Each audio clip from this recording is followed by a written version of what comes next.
Good morning friends. स्वागत है आपका हमारे यूट्यूब चैनल जीएस कैप्सूल में।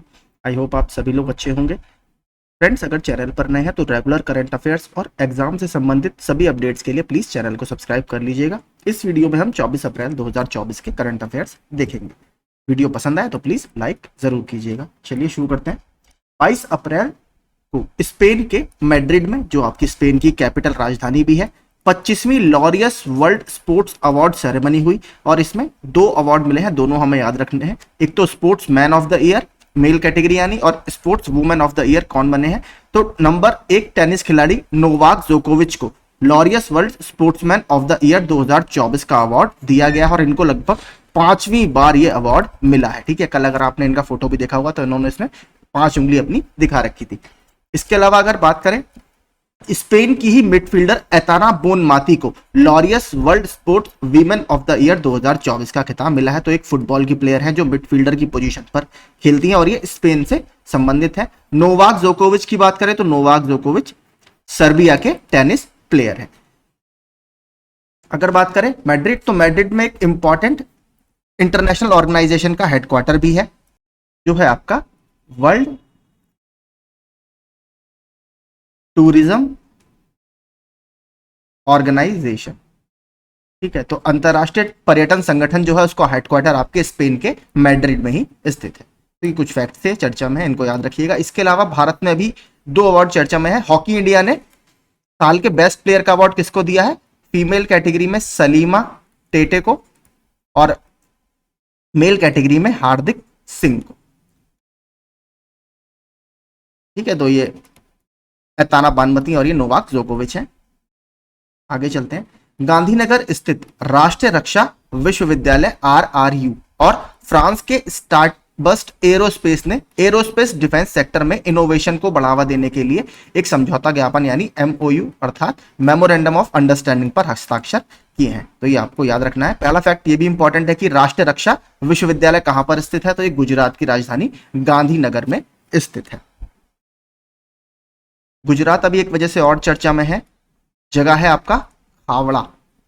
ठीक है, खावड़ा में अदानी एंटरप्राइजेस दुनिया का सबसे बड़ा रिन्यूएबल एनर्जी पार्क बना रही है। ठीक है, और ये इतना बड़ा पार्क है कि जो फ्रांस की राजधानी है पेरिस, उससे भी बड़ा ये एरिया में पार्क है। तो आप समझ लीजिए कितना बड़ा पार्क होगा ये। और रन ऑफ कच्छ में ये बन रहा है। ठीक है, इसको भी याद रखिएगा। तो खावड़ा जरूर याद रखिएगा। यहां पर सबसे बड़ा रिन्यूएबल एनर्जी पार्क या नवीकरणीय ऊर्जा पार्क बन रहा है। हर साल 23 अप्रैल को पूरी दुनिया में विश्व पुस्तक और कॉपीराइट दिवस मनाया जाता है। इस दिवस की शुरुआत 1995 में यूनेस्को द्वारा किया गया था और इस बार की इसकी थीम क्या रही? Read your way. तो ये 23 अप्रैल को आप याद रखिए। एक ये इंपॉर्टेंट अभी सम्मेलन हुआ है भारत ने बार्सिलोना में। बार्सिलोना कहां पर है? आपका स्पेन में है। महासागर दशक सम्मेलन, एक ओशियन डिकेड कॉन्फ्रेंस हुई है 2024 स्पेन के बार्सिलोना में। वहां पर गहरे समुद्र के पारिस्थितिकी तंत्र को समझने के लिए, यानी जो डीप सीज होते हैं उसके इकोसिस्टम को अंडरस्टैंड या समझने के लिए एक क्षेत्र विशिष्ट महासागर अवलोकन केंद्र का प्रस्ताव रखा है, यानी region specific ocean observation centre का इंडिया ने एक प्रपोजल रखा है। देखते हैं अब एक्सेप्ट होता है नहीं। 10 से 12 अप्रैल तक चलने वाले इस सम्मेलन का उद्देश्य संयुक्त राष्ट्र महासागर विज्ञान दशक, तो देखिए 2021 से 2030 तक का जो दशक है उसको संयुक्त राष्ट्र ने महासागर विज्ञान दशक घोषित किया है और इसके लक्ष्यों की गति की दिशा में प्रगति का इसका आकलन करना था। किस थीम के तहत ये पूरा आयोजन किया गया? तो delivering the science we need for the ocean we want. इस थीम के तहत इस पूरे इवेंट का आयोजन किया गया था। तो इसको याद रखिएगा। स्पेन के बार्सिलोना में हुआ था, यह हमें याद रखना है। इसके अलावा भी 1-2 मीटिंग्स और बता देता हूं। G7 के विदेश मंत्रियों की बैठक अभी हुई थी, हमने कल कवर किया था। कैप्री एक शहर है, कहां पर? इटली में। इसके अलावा सूडान और उसके आसपास के देशों में हो रही जो अन्याय हो रहा है, वहां पर पॉलिटिकल उठापटक काफी चलती रहती है। उन लोगों की मदद के लिए एक सम्मेलन अभी आयोजित किया गया था फ्रांस की राजधानी पेरिस में। ठीक है, सूडान के आसपास के लोगों की मदद के लिए। इसके अलावा जो आपका शंघाई कोऑपरेशन ऑर्गेनाइजेशन है, इसकी भी एक मीटिंग अभी हाल ही में संपन्न हुई थी अस्ताना कजाकिस्तान में, जहां पर हमारे विदेश national security adviser Ajit Doval sir गए थे। तो इसको भी याद रखिएगा। एससीओ की एक सिक्योरिटी हेड्स की मीटिंग थी अस्ताना कजाकिस्तान में, तो ये भी अभी हाल ही में चर्चा में थी। G7 इंपॉर्टेंट है, इसको याद रखिएगा। मोहम्मद सलेम को गाजा पट्टी में अपनी 5 वर्षीय भतीजी के शव को पकड़े हुए एक फिलिस्तीनी महिला को पकड़ने वाली मार्मिक छवि के लिए, तो इन्होंने, अभी आपको पता है गाजा पट्टी पर लगातार बहुत ही ज्यादा टर्मोइल वाला एरिया है, बहुत ज्यादा एक तरह से आप कह सकते हैं अशांत और अराजक एरिया है, जहां पर लगातार मिसाइल्स वगैरह गिरती रहती हैं। तो उसमें एक हॉस्पिटल में इन्होंने एक तस्वीर खींची थी जिसमें एक 5 वर्षीय भतीजी की बॉडी को एक महिला ने अपनी गोद में ले रखा था, नीचे आप दे सकते हैं। तो इसको इस बार world press photo of the year 2024 का अवार्ड दिया गया है। तो मोहम्मद सलेम नाम याद रखिएगा। अगर गाजा पट्टी की बात करें तो ये है आपका गाजा पट्टी। एक तरफ से ये भूमध्य सागर से बॉर्डर करती है, दूसरी तरफ से देखेंगे दक्षिण की तरफ से तो ये मिस्र या इजिप्ट से बॉर्डर करती है। और ये वाला एरिया याद रखिएगा, इसको सिनाई पेनिनसुला बोलते हैं, ये भी पूछता रहता है। पेनिनसुला या प्रायद्वीप ऐसे एरिया को बोलते हैं जो 3 तरफ से बॉडी से घिरा रहता है। यहां पर आपको एक वाटर बॉडी दिख रही होगी, इसका नाम है गल्फ ऑफ अकाबा, ठीक है, इसको भी याद रखिएगा, अकाबा की खाड़ी। इधर से बॉर्डर देखेंगे तो इजराइल से शेयर करता है, ठीक है। तो ये गाजा स्ट्रिप वाला एरिया बहुत ही ज्यादा टर्मोइल वाला एरिया है, इसको आप याद रखिएगा। ये वेस्ट बैंक है, वेस्ट बैंक भी देख लीजिए पूरा मैप। अगर बात करें आपसे गोलन हाइट्स से कि गोलन हाइट्स कहां पर है, तो गोलन हाइट्स भी आपका मिडिल ईस्ट या मध्य पूर्व में स्थित है, ये भी याद रखिएगा, पूछा हुआ क्वेश्चन है। गाजा स्ट्रिप का बॉर्डर जरूर याद रखिएगा किस किस से है, पूछ सकता है। एक तरफ आपका इजराइल से, एक तरफ इजिप्ट से और एक तरफ भूमध्य सागर से। आगे चलते हैं। संयुक्त राष्ट्र महासभा ने भी एक सम्मेलन की अभी घोषणा की है। संयुक्त राष्ट्र महासभा यानी यूनाइटेड नेशंस जनरल असेंबली 22-23 सितंबर 2024 को भविष्य के शिखर सम्मेलन यानी समिट फॉर फ्यूचर, इसकी इन्होंने घोषणा की है कि सितंबर 22 और 23 को यह आयोजित किया जाएगा। इसके अलावा अगर हम बात करें, इसी तरीके का एक सम्मेलन अभी हुआ है, फ्यूचर एनर्जी समिट, फ्यूचर से ही संबंधित फ्यूचर एनर्जी समिट। ये कहां पर अभी हाल ही में आयोजित की गई थी, अबू धाबी, यूएई की कैपिटल है ये, यहां पर ये आयोजित की गई थी। तो इसको याद रखिएगा, ये कहां पर होगा, कौन आयोजित करेगा, यूनाइटेड नेशन जनरल असेंबली। चीनी वैज्ञानिकों ने टियांगटोंग 1 उपग्रह श्रृंखला लॉन्च किया। तो ये एक 3 सैटेलाइट्स की श्रृंखला है जो सेल्यूलर टावरों जैसे जमीनी बुनियादी ढांचों के बिना उपग्रह सक्षम स्मार्टफोन कॉल में अग्रणी है। देखिए होता क्या है, अभी हम क्या करते हैं, जो आपके कॉल्स वगैरह हमारे मोबाइल फोन से जाती हैं वो मोबाइल टावर में या इसके थ्रू जाती हैं, लेकिन चाइना क्या चाह रहा है, चाइना ने सैटेलाइट बेस्ड कॉलिंग के लिए यानी ग्राउंड टावर्स जो है आपके भूमि पर जो टावर लगे रहते हैं उनकी एक तरह से रिक्वायरमेंट पूरी खत्म कर देगा और सैटेलाइट के थ्रू कॉल्स वगैरह आप कर सकते हैं जिसमें काफी अच्छी क्वालिटी भी रहेगी। और उसके लिए चाइना ने ये 3 सैटेलाइट लॉन्च की हैं। तो एक तरह से सैटेलाइट बेस्ड कम्युनिकेशन आप इसको या स्मार्टफोन कॉल्स समझ सकते हैं। टियांगटोंग 1 में 36,000 किलोमीटर की ऊंचाई पर भूत तुल्यकालिक इस कक्षा में 3 उपग्रह शामिल है, जो मैंने आपको बताया 3 सैटेलाइट्स की ये सीरीज है, तो ये आप याद रखिएगा। इसके अलावा चाइना ने अभी कुछ दिन पहले एक और लॉन्च किया था, क्यू कियाओ, मार्च की न्यूज है, क्यू कियाओ 2 चाइना ने अभी एक सैटेलाइट लॉन्च किया था, इसको भी आप और किस तरीके का सैटेलाइट था ये सिग्नल रिले सैटेलाइट था। आगे चलते हैं। यूरोपीय अंतरिक्ष एजेंसी का प्रोबा 3 मिशन, देखिए वैसे तो यूरोपियन स्पेस एजेंसी का है लेकिन इंडिया के लिए बहुत इंपॉर्टेंट है क्योंकि भारत का जो लॉन्च व्हीकल है PSLV उसकी सहायता से इसको लॉन्च किया जाने वाला है और अपनी तरीके का ये पहला मिशन है। नीचे पढ़िएगा आप, भारत के ध्रुवीय उपग्रह प्रक्षेपण यानी पोलर सैटेलाइट लॉन्च व्हीकल का उपयोग कर सितंबर 2024 में लॉन्च होने वाला है। इस मिशन में 2 उपग्रह 144 मीटर की दूरी पर और सौर्य रेखा के साथ संरेखित होकर अंतरिक्ष में एक साथ उड़ते हुए दिखाई देंगे। तो इसके तहत 2 सैटेलाइट लॉन्च किए जाएंगे जो एक दूसरे से 144 मीटर दूरी पर होंगे। और इसका मैं आपको मेन मोटो बताता हूं क्या है, यह दुनिया का पहला प्रेसीजन फॉर्मेशन फ्लाइंग मिशन होगा। तो अपनी तरीके का देखिए पहला यह मिशन है, प्रेसीजन मतलब बहुत एक्यूरेट लोकेशन पर दोनों सैटेलाइट आपको रखने होंगे, तभी जो आप कार्य चाह रहे हैं वो पूरा हो पाएगा। इसमें देखिए एक्चुअल में क्या है, जो सन आपका होता है, ठीक है, सन की जो बाहरी लेयर होती है जिसको क्या बोला जाता है, कोरोना, ठीक है, तो इसकी स्टडी के लिए ये लाया गया है। तो इसमें देखिए क्या होगा, दो सैटेलाइट, जैसे मान लीजिए ये आपका पहला सैटेलाइट है, ये आपका सूरज के सामने आ जाएगा, इसमें देखिए लिखा है ना कि संरेखित इन लाइन, मतलब तीनों जो होंगे या दोनों सैटेलाइट आपके एक दूसरे के लाइन में होंगे, ठीक है। तो इस तरीके से एक सैटेलाइट आपका यहां पर होगा और दूसरा सैटेलाइट जब ये इसके सामने होगा तो आपका एक तरह से पूरा ढक जाएगा सन, तो इसका जो बाहरी लेयर होगी केवल वो इसको दिखाई देगी सेकंड सैटेलाइट को, ठीक है। तो ये सेकंड सैटेलाइट इसका बाहरी वाला जो सर्कल है कोरोना, इसको ऑब्जर्व करेगा। इसीलिए देखिए इसको बोला जा रहा है कि एक प्रेसिजन मिशन है, बहुत एक्यूरेट आपको लोकेशन चाहिए तभी आप इसकी ठीक से स्टडी कर पाएंगे। नीचे पूरा देखिए मैंने डाला है, यूरोपियन स्पेस एजेंसी की वेबसाइट से ही मैंने निकाला है, यहां पर आप पूरा इसके बारे में पढ़ सकते हैं। तो याद रखिएगा इंपॉर्टेंट क्यों है, क्योंकि भारत का पीएसएलवी इसको लॉन्च करेगा, यूरोपियन स्पेस एजेंसी का जाक्सा के साथ, यानी जापानीज या जापान की जो अंतरिक्ष एजेंसी है उसके साथ भी एक मिशन अभी चल रहा है, नाम है बेपी कोलंबो। इसको जरूर याद रखिएगा, बेपी कोलंबो आपका जो मर्क्यूरी है या बुध ग्रह, इसकी स्टडी के लिए लॉन्च किया गया है, इसको भी याद रखिएगा, यूरोपियन स्पेस एजेंसी का ही मिशन है। आगे चलते हैं। केरल स्वास्थ्य विभाग ने अपनी वन हेल्थ पहल, वन हेल्थ इनिशिएटिव, तो यार सबसे पहले तो यही याद रखना है कि वन हेल्थ इनिशिएटिव कौन सी राज्य सरकार की पहल है, केरल सरकार की पहल है। इसके तहत देखिए 8 संक्रामक रोगों के लिए विस्तृत मानक संचालन प्रक्रिया यानी एसओपी, स्टैंडर्ड ऑपरेटिंग प्रोसीजर इन 8 इन्फेक्शियस डिजीज, जो 8 रोग हैं आपने देखा होगा, केरल में ही हमें कोविड का पहला मामला मिला था, इसके अलावा केरल में जो इन्फेक्शियस डिजीज है या संक्रामक रोग है काफी तेजी से फैलते हैं, इसीलिए इसको रोकने के लिए इन्होंने वन हेल्थ पहल लॉन्च की है, जिसके तहत इस बीमारी को रोकने के लिए क्या क्या आपके स्टैंडर्ड ऑपरेटिंग प्रोसीजर होंगे उसको डेलिनिएट किया है, यानी उसकी पूरी लिस्ट जारी की है। तो इसको याद रखिएगा, यह भी बहुत इंपॉर्टेंट फेस्टिवल है। त्रिशूर पुरम एक भव्य मंदिर उत्सव है जो धार्मिक सीमाओं से बड़े उत्साह और उमंग के साथ केरल में मनाया जाता है, तो इसको बहुत ग्रैंड फेस्टिवल माना जाता है, कह सकते हैं साउथ इंडिया का सबसे बड़ा फेस्टिवल ये है। और इसमें जो सबसे हाईलाइटिंग फीचर होता है वो होता है हाथी, इसमें डेकोरेट किए हुए सजे हुए बहुत शानदार हाथियों का एक प्रोसेजन या जुलूस निकाला जाता है।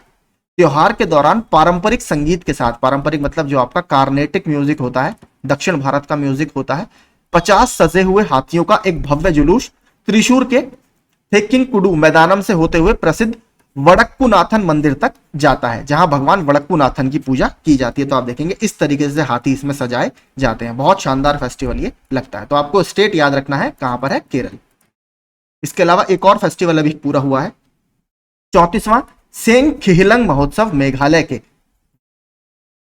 वाहियाजेर में संपन्न हुआ। और इंपॉर्टेंट आपने देखी होगी, मेघालय की जो जनजाति है खासी, ठीक है, ट्रेडिशनल खासी जनजाति का एक ये इंपॉर्टेंट त्योहार माना जाता है।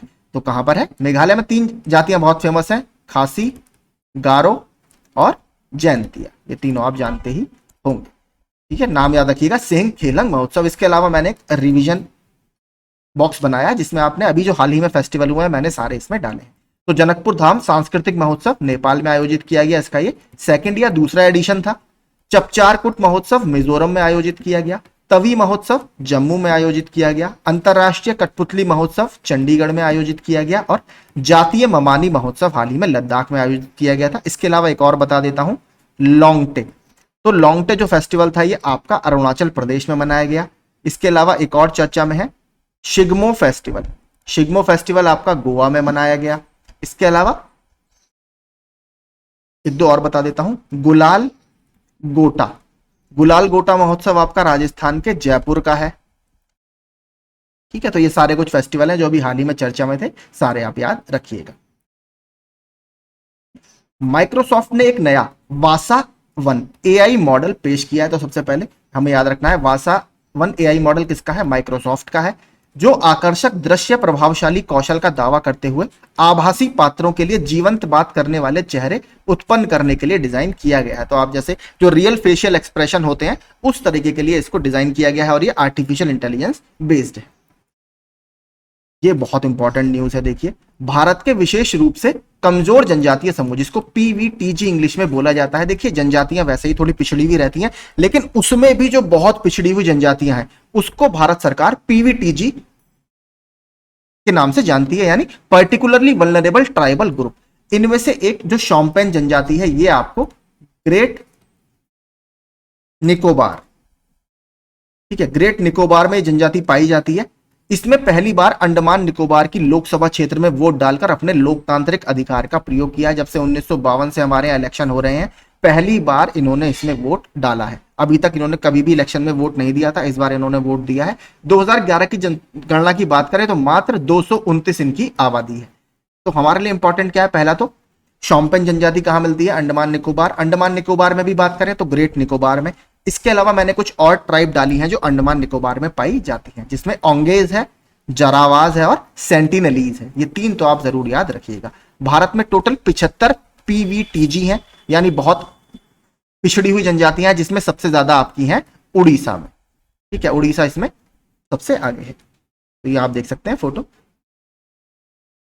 इसके अलावा एक अभी खोज की गई है, तेलंगाना में पुरातत्वविदों ने 3 महत्वपूर्ण स्थलों की खोज की है, जिसमें देखिए मेन जो था वो घने जंगलों में 200 से अधिक यहाँ पर मेगालिथिक स्मारक पाए जाते हैं। और इस बार जो 3 खोजें की गई हैं उसमें इंपॉर्टेंट क्या है, ओरागुट्टा में एक अद्वितीय लौह युग का मेगालिथिक साइट। देखिए मेगालिथिक जो है 2 शब्दों से मिलकर बना है, मेगा यानी बिग अर्थात बड़ा, प्लस लिथिक।